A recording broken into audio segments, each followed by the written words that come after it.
வணக்கம் பவித்ரா. மதுரையில் அதிகாலையில் பைக் சென்று கொண்டிருந்த பாஜக மாவட்ட செயலாளர் மர்ம நபரால் கொலை செய்யப்பட்ட சம்பவம் பெரும் பரபரப்பை ஏற்படுத்தியுள்ளது பவித்ரா. அண்ணாநகர் காவல்துறை தொடர்ந்து விசாரணை மேற்கொண்டு வருகின்றனர். வாகன விற்பனை செய்த பிரச்சனை காரணமாக கொலை சம்பவம் நடைபெற்றிருக்கலாம் என காவல்துறையின் முதற்கட்ட விசாரணையில் தெரிகிறது பவித்ரா. ராமநாதபுரம் மாவட்டம் கமுதி அருகிலுள்ள கீழ வல்லானபுரம் பகுதியைச் சேர்ந்தவர் சக்திவேல். இவர் மதுரை அண்ணாநகர் பகுதியில் தேவை குறிஞ்சிருப்பதை வசித்து வருகிறார். இவர் மதுரை மாவட்ட பாஜக ஓபிசி அணியின் மாவட்ட செயலாளர் பதவி வைத்து வருகிறார் பவித்ரா. மேலும் இவர் அதே பகுதியில் பைனான்ஸ் தொழிலில் ஈடுபட்டு வருகிறார்.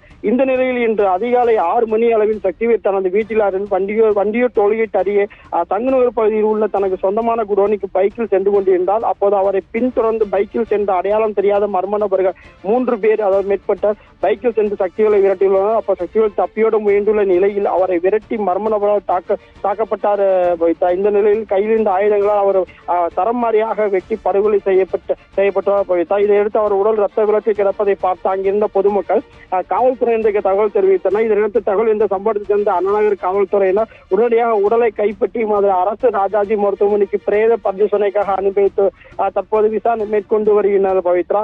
இந்த கொலை சம்பவம் குறித்து வழக்கு பதிவு செய்த அண்ணாநகர் காவல்துறை சம்பவம் நடைபெற்ற இடத்தில் விசாரணை நடத்தி வருகின்றனர். மேலும் காவல்துறை நடத்திய முதற்கட்ட விசாரணையில் சரக்கு வாகனம் விற்பனை செய்யப்பட்ட விவகாரம் தொடர்பாக ஏற்கனவே சக்திகளுடன் 2 நபர்கள் ஏற்கனவே அது தொடர்பாக பிரச்சனை எழுந்துள்ளது முதற்கட்ட விசாரணையை தெரிய வருகிறது பவித்ரா. அதனிடையில் காவல்துறை டோல்கேட் உள்ளிட்ட சம்பவம் நடைபெற்ற சுற்றுவட்டார பகுதிகளில் தொடர்ந்து அங்குள்ள சிசிடிவி கேமராக்களை ஆய்வு செய்து வருகின்றனர். தொடர்ந்து கொலையாளிகள் கைது செய்வதற்கான தனிப்படைகள் அமைக்கப்பட்டு மாநகர காவல்துறை ஆணையர் தலைமையிலான தனிப்படை அமைக்கப்பட்டு தற்போது இந்த கொலையாளிகளை தேடி வந்தனர் பவித்ரா. இந்த நிலையில் பாஜக நிர்வாகி அதிகாலை கொலை செய்யப்பட்டுள்ள சம்பவம் மதுரையில் பெரும் பரபரப்பை ஏற்படுத்தியுள்ளது பவித்ரா.